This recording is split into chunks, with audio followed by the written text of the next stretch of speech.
Welcome to Tides Within, a space for honest conversations about mental and physical well being and how we can care for ourselves in real life. I'm Michelle Delahab, co founder of MDaat Wellbeing, a platform promoting holistic well being, a sustainability activist, and Malaysia's first expert fitness certified flexibility flow instructor. And I am Dr. Lina, a medical doctor from Malaysia, now based in Australia, working with patients across different life stages and health challenges. Hi, I'm Drona. I'm Malaysia's first certified mental health response instructor, working at the front lines of emotional and psychological aid care. Each week, we will have honest conversations about sustainable health, prevention, care before crisis for real life, not perfection. So, we wanted to start the very first episode by sharing why this podcast exists and why the three of us felt it's really important to do this together. Because on paper, we look like we come from different worlds: medicine, mental health, movement, sustainability. But in reality, we keep seeing the same pattern. From a medical perspective, what are you seeing again and again in today's patients, Dr. Lina? So I think this is where I would give an opinion from a medical perspective. So I think it is very common that we see nowadays people are coming to hospital just with very simple symptoms like being more fatigued, just being tired, um, and we can see that more and more people are coming in with anxiety, having like these sweaty palms, not very like being sick, but actually being sick. So we can see that when they're coming in, usually like with this kind of symptom of just like being tired, we don't treat them and trying to find the root of the cause is just like in the part of like some disease, but actually we should look at them as like a overall thing, which is I think ideally like our mental health should not be separated with any body part problems that we have, so it should be as one. So we should actually look at it in the terms of whole body, which means like our mental health and also our physical health comes in together. So like I think Drona, maybe if you have like things that you want to share, like how do people come to you and what kind Okay. of the yeah. Yeah, I think I echo with what Dr. Lina said about people don't come in early because, mental health is a spectrum, right? So it's from mild to moderate and then severe. But because there is awareness, it's just that nobody wants to take charge of themselves. We tend to always look after other people, and then we don't realize that even like as a mother, we might be experiencing burnout because day in day out preparing meal, waking up very early and then off to work. So these are the things that we usually we rather look at as a sick care, not more of a health care. So why this podcast is, we believe that prevention is better than cure. So me as a response trainer, like I work with a lot of corporates. So their common problems, their issues are um, their staffs coming in with very high turnover and then MC issues. So being a response instructor, I know that it is something that the body is trying to tell them. But most importantly, they do not know where to go. So, what I notice is, Dr. Lina, that there is an emotional overload. And we live in this society where multitasking is glorified. Um, Productivity means being busy all the time. And we just survive. We don't, we forget that we also need to thrive. Then I was like, talking to all these HRs and all, then I realized it's because of the stigma that people do not want to seek help because they feel that they feel very ashamed, and they say that, okay, if I seek help, that means I'm very weak. But they don't realize that seeking help is actually, it's a strength, right? Yeah. I think it is actually the stigma goes back to the things where, for example, like you say, seeking MC. Sometimes for MC, it doesn't mean that you must have like, some fever or, must have some cough. Then you want to come to the hospital or to the clinic to get an MC. Sometimes it's just being tired, like Correct. emotionally being drained because you have, like you said, like a person, they are not only having like a full-time job, but actually they are a mother, they are a wife, they are a daughter, they have this so much responsibility they're having, and ended up they're just being very very overburdened, and they're just tired, and they're coming to you maybe with no, like, that's why I say someone can actually come to the hospital without having any physical kind of symptoms, means they don't Symptoms. have any fever, maybe their vital signs are super stable, means you could not find anything wrong, but Mm, they need an MC. So this is where I think I agree with you. Like I have to say that the stigma is still there. So there is no such thing where we can give like, a mental health kind of sick leave. And another thing, mm, even mental health itself, I think there is still a lot of stigma about, saying mental. Am I like, the only thing that people think when we say mental is being crazy. They don't know mm. even an anxiety is another problem, a part of our mental health. Yeah. Mhm.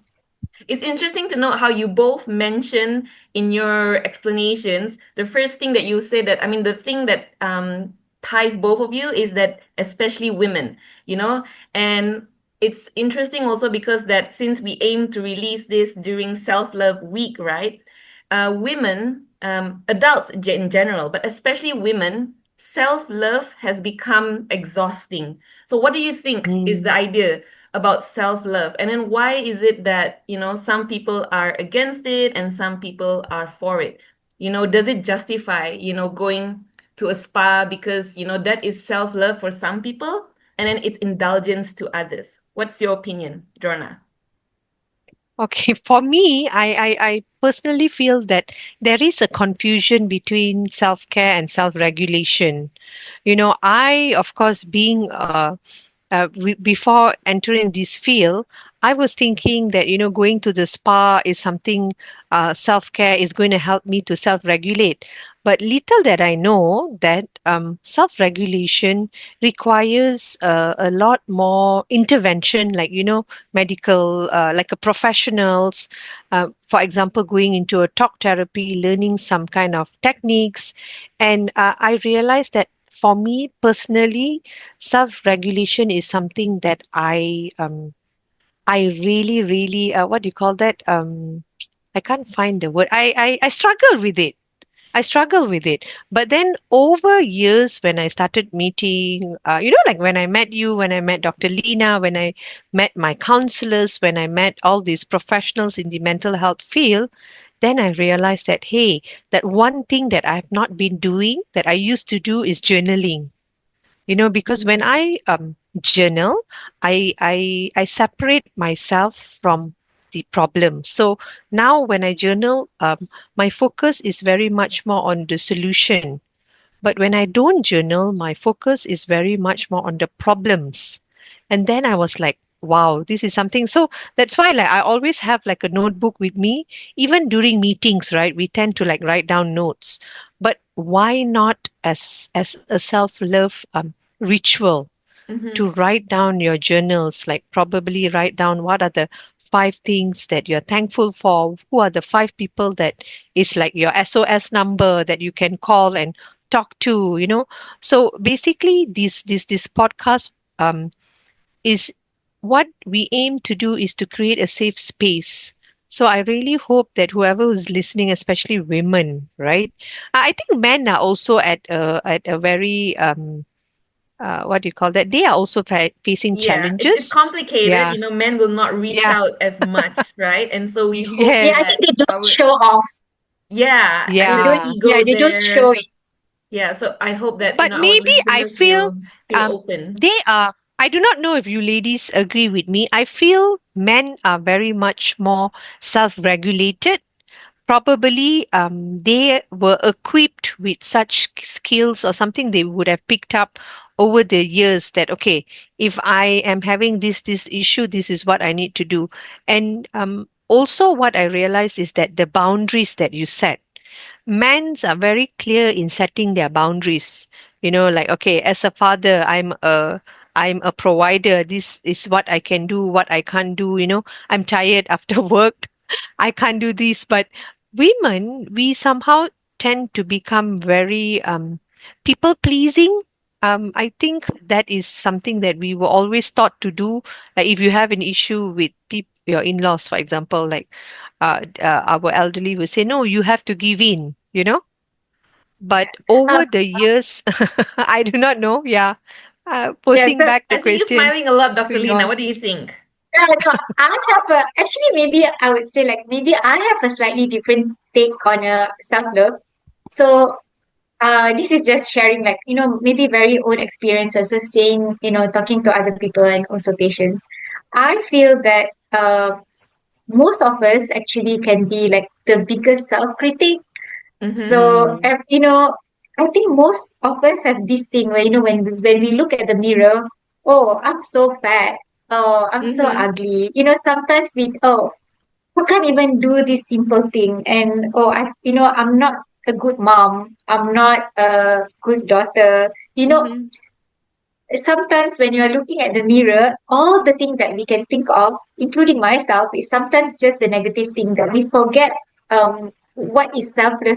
Why not once you look at the mirror, look at yourself like how much have you achieved, like till like Yeah. not maybe till this far, but what did you do today? What did you achieve today? Mm-hmm. So I think that this is like I understand about like Jonas self-love and self-regulation, but I think it's about like appreciating yourself at first. Maybe, no need to say that you have to go to a spa, or sometimes maybe the thing that you're doing you love, like for example, if you love to jog and spending your time, that is also a form of self-love. But sometimes I think like Drona said, writing down in a journal, maybe like what I have done today, what is the good thing, what's the Mm-hmm. positive things. Yeah. Sometimes it is very good to say some good things to even our own self, which actually I think that's the hardest thing, which I'm also trying to do that like on my daily basis, trying. But some days are good, and but some days you're just back to that place where you try to become the biggest critic of yourself.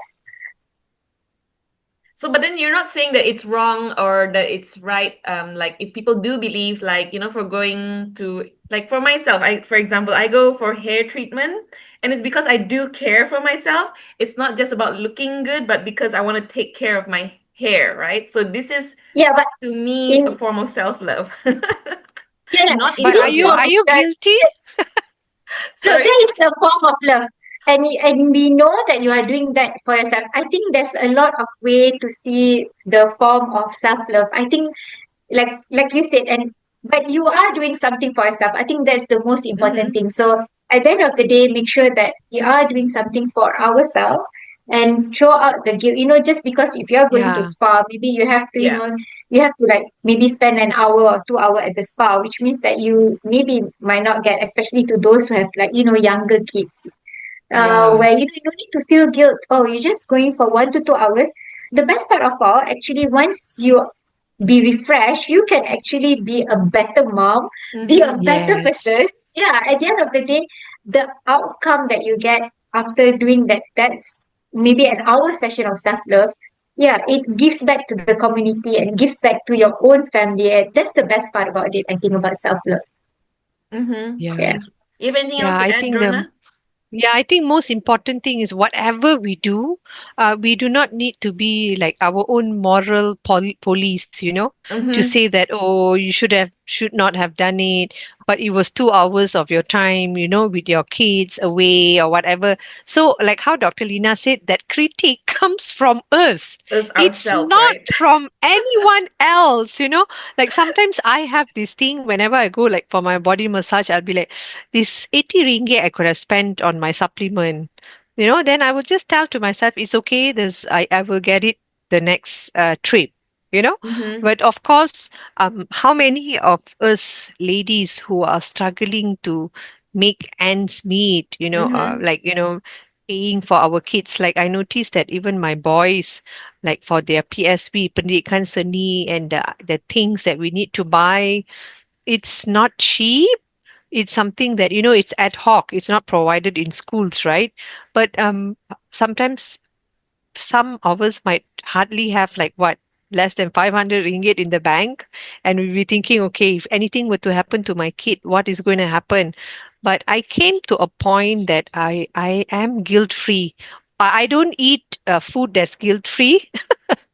But I want to have this guilt free thing, that Mm-hmm. I do not want to get attached to it. I just want to live in the present. I just want to go with the flow. So I think, of course, it didn't come just like that. It took me years to understand that, and I believe that I became a happier person, and happiness was not just a destination. It became part of my life. Mm-hmm. Yeah.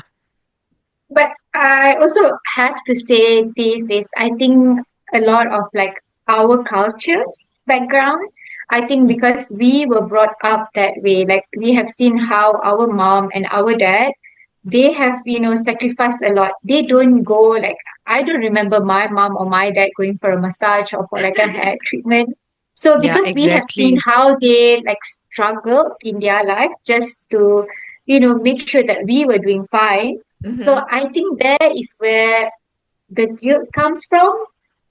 So because we never see them doing it. So, and I do know, like, especially in Malaysia, most of the cultures are, there is the tendency of saying, oh, like, if a mom goes for like a job, right? The aunties or the uncles will definitely be like, oh, this lady is not even taking care of the kids at home. She don't care about the kids.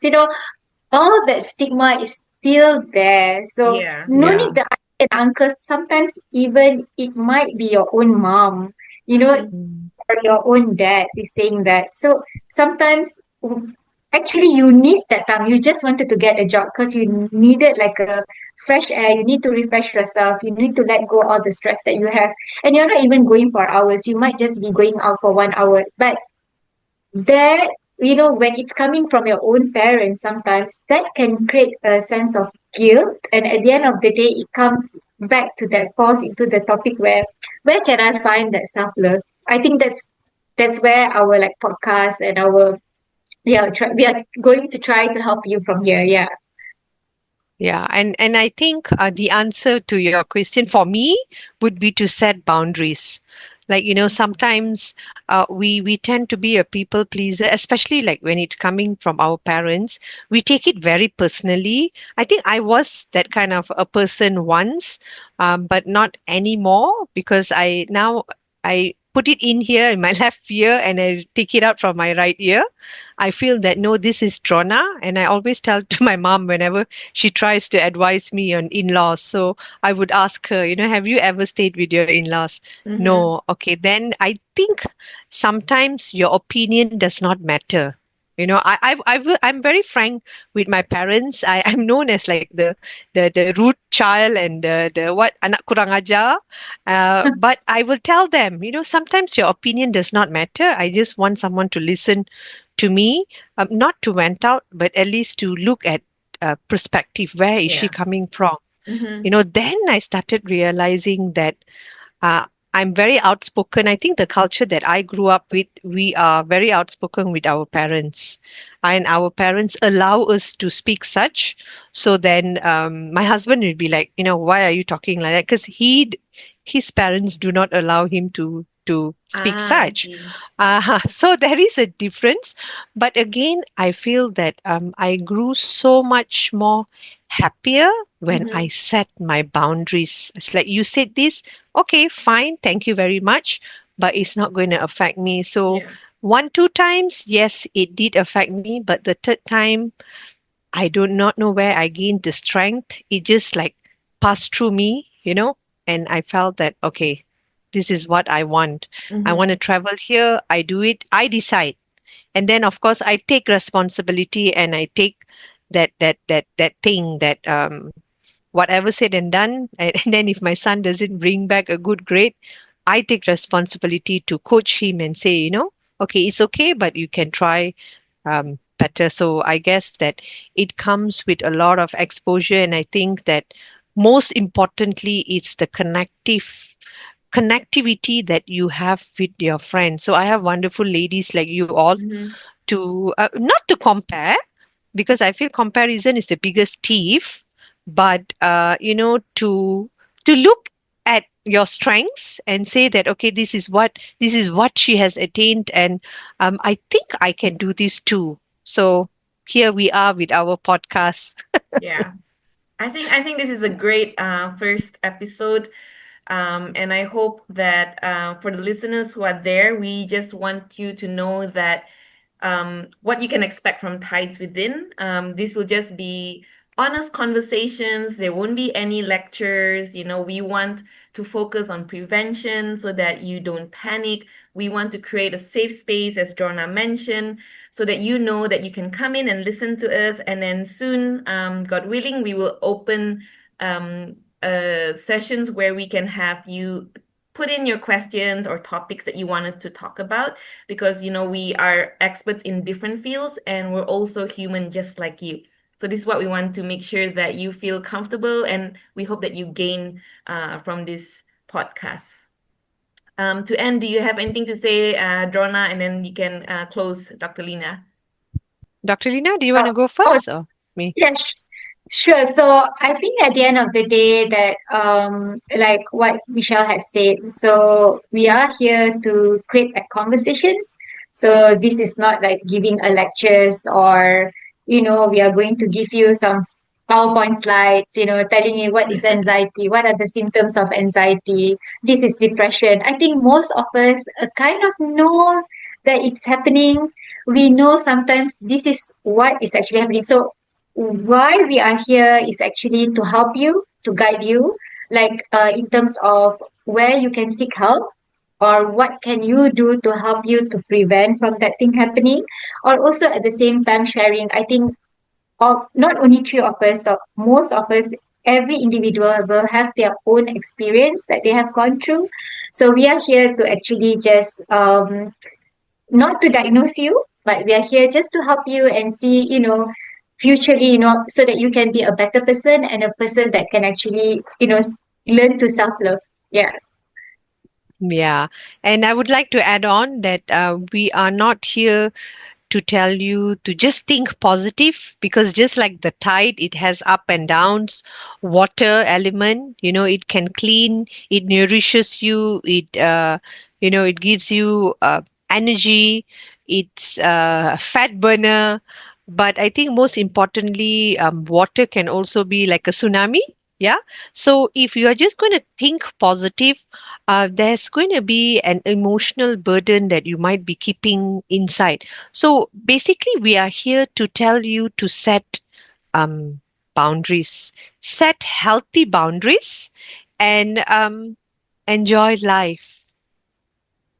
Would you say that that would be the key takeaway for this week, Drona? To set boundaries. What do you think for our listeners Yes, out to there for this set week? healthy boundaries, because what Set I've been healthy boundaries. noticing now, yeah, I've been noticing now there is a very worrying trend where people are cutting off like connections, their loved Mm-hmm. ones, because they say that, oh, like for example, my dad, my parents, right? They always lecture me. I mean, that's their style. They always give me their opinions. But when I set healthy boundaries, and when I tell, especially my dad, you know, I actually, I do, your opinion does not matter. So when I set healthy boundaries, I feel it's like a win-win for both of us.